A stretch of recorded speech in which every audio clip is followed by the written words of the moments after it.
تصور کریں، آپ کی عمر 26 سال ہے۔ صرف چند دن پہلے اپنے شوہر کو اپنے شہر کا دفاع کرتے ہوئے مرتے دیکھا۔ اب آپ اپنے جلے ہوئے گھر کی راکھ میں کھڑی ہیں، اپنے بچوں کو سینے سے لگائے خود کو نظروں سے اوجھل کرنے کی کوشش کر رہی ہے، جبکہ مسلح آدمی بچ جانے والوں کے درمیان گھوم رہے ہیں۔ ایک سپاہی آپ کے سامنے رک کر آپ کی عمر پوچھتا ہے۔ وہ آپ کے بچوں کو دیکھتا ہے، وہ تختی پر کچھ نشان لگاتا ہے اور آگے بڑھ جاتا ہے۔ آپ کو ابھی معلوم نہیں کہ اس نشان کا کیا مطلب ہے، لیکن جلد ہی معلوم ہو جائے گا۔ اسی رات آپ کے بچوں کو اب سے جدا کر دیا جاتا ہے۔ آپ کا سب سے چھوٹا بچہ آپ کا نام پکارتا ہے جب اسے زبردستی لے جایا جا رہا ہوتا ہے۔ آپ اسے پکڑنے کی کوشش کرتی ہیں مگر ہاتھ آپ کو پیچھے دھکیل دیتے ہیں۔ آپ کے ارد گرد دوسری مائیں چیخ رہی ہیں، ان کی آوازیں گرد و غبار میں ٹوٹ رہی ہیں۔ پھر آپ کو سینکڑوں عورتوں کے ساتھ مارچ کروایا جاتا ہے، جبکہ پیچھے شہر کی آگ آہستہ آہستہ بجھتی جا رہی ہے۔ جنگ ختم ہو چکی ہے، مگر فتح کا عمل ابھی شروع ہوا ہے۔ یہ قدیم جنگوں کا وہ پہلو ہے جس کے بارے میں لوگ بات کرنا پسند نہیں کرتے۔ لڑائی انجام نہیں تھی، یہ تو محض آغاز تھا۔ جب فصیلیں گر جاتی تو بچ جانے والے اصل انعام بن جاتے، اور اسپارٹا دیگر یونانی ریاستوں سے بڑھ کر فتح کو ایک نظام سمجھتا تھا۔ اسپارٹا جنگ کے لیے بنایا گیا تھا۔ لڑکوں کو بچپن سے اطاعت، درد برداشت کرنے اور بلا جیجے کا قتل کرنے کی تربیت دی جاتی تھی۔ اسپارٹا کو بغاوت کا مستقل خوف رہتا تھا کیونکہ وہ تعداد میں کم تھے۔ یہی خوف ان کے ہر فیصلے پر اثر انداز ہوتا تھا، بشمول یہ کہ وہ مفتوحہ شہروں کے ساتھ کیا کرتے تھے۔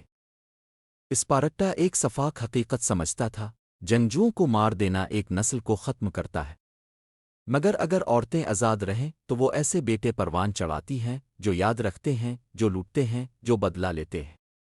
اس لیے اسپارٹا نے میدان جنگ سے بھی گہرا وار کیا۔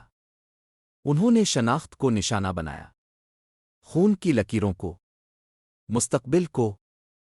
جب کوئی شہر گرتا تو بچ جانے والوں کو فوراً جدا کر دیا جاتا، مردوں کو قتل کر دیا جاتا، ہٹا دیا جاتا، بچوں کو تقسیم کر دیا جاتا، اور عورتوں، خاص طور پر وہ جو بچے پیدا کرنے کی عمر میں ہوتی، کا سرد مہری سے جائزہ لیا جاتا۔ عمر، صحت، سماجی حیثیت، خاندانی تعلقات، سرداروں کی بیویاں، عمرہ کی بیٹیاں، پجرونیاں، ہر تفصیل اہم تھی کیونکہ ہر عورت کی اسپارٹن نظام میں ایک مختلف استعمال تھا۔ کچھ کو جبری مشقت میں جھونک دیا جاتا اور وہ کھیتوں اور کارخانوں میں گم ہو جاتیں۔ ان کے لیے ہولناکی ایک لمحہ نہیں تھی، یہ پوری زندگی تھی۔ نہ ختم ہونے والا کام، کوئی آزادی نہیں، کوئی قانونی تحفظ نہیں۔ ایسے بچے جو اسی غلامی میں پیدا ہوتے، ایک ایسا مستقبل جو نہ اب کا ہوتا نہ اب کی اولاد کا۔ لیکن اشرافیہ خاندانوں سے تعلق رکھنے والی عورتوں کے لیے اسپارٹا اکثر اس سے بھی زیادہ نفسیاتی تشدد کا راستہ اختیار کرتا، جبری انضمام۔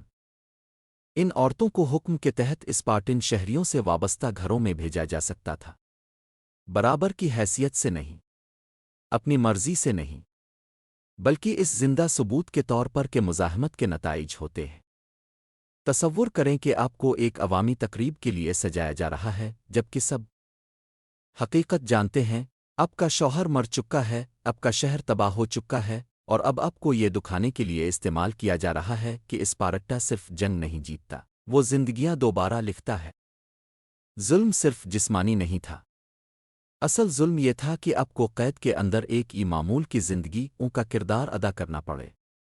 ان لوگوں کے لیے گھر سنبھالنا جنہوں نے آپ کا گھر تباہ کیا، اپنے بچوں کو فاتح کی اقدار کے تحت پروان چڑھتے دیکھنا، اگلی نسل کو نئی شناخت اپناتے، نئی ریاست کی خدمت کرتے دیکھنا، جبکہ اب کی پرانی دنیا ایک ایسی یاد بن جائے جس کا ذکر کرنا بھی منع ہو۔ قدیم مصنفین نے ایسے انجام کو موت سے بدتر اس لیے کہا کیونکہ موت تکلیف ختم کر دیتی ہے، وہ کہانی کو بند کر دیتی ہے۔ مگر اسپارٹا نے جو کیا وہ دہائیوں پر پھیلا ہوا تھا، ایک مسلسل مٹایا جانا، نقصان کی روزانہ یاد دہانی، اپنی ہی ثقافت کی تباہی میں جبری شرکت۔ خوف ہمیشہ قریب رہتا تھا، اسپارٹا نے کنٹرول برقرار رکھنے کے لیے دھونس اور تشدد کا استعمال کیا تاکہ غلامی میں جکڑے لوگ کبھی اتنا محفوظ محسوس نہ کریں کہ منظم ہو سکیں، مزاحمت کر سکیں، کھل کر خواب بھی دیکھ سکیں۔ ان عورتوں کے لیے جو آزادی کو یاد رکھتی تھی، یہ تضاد جو زندگی تھی اور جو بن گئی ایک زندہ غم کی صورت اختیار کر لیتا تھا۔ تاریخ نے ان میں سے زیادہ تر کے نام محفوظ نہیں رکھے۔ ان کا درد صرف ٹکڑوں میں زندہ ہے، ان بیانات کے اندر دفن جو جنگوں اور بادشاہوں پر توجہ دیتے ہیں، مگر وہ موجود تھیں، انہوں نے برداشت کیا، اور ان کی کہانیاں ہمیں جنگ کے بارے میں ایک لازوال سچ بتاتی ہے۔ دشمن کو صرف میدان جنگ میں شکست نہیں دی جاتی، کبھی کبھی اصل فتح بعد میں ہوتی ہے، گھروں میں، خاندانوں میں، اور ان زندہ بچ جانے والوں کے چرائے ہوئے مستقبل میں۔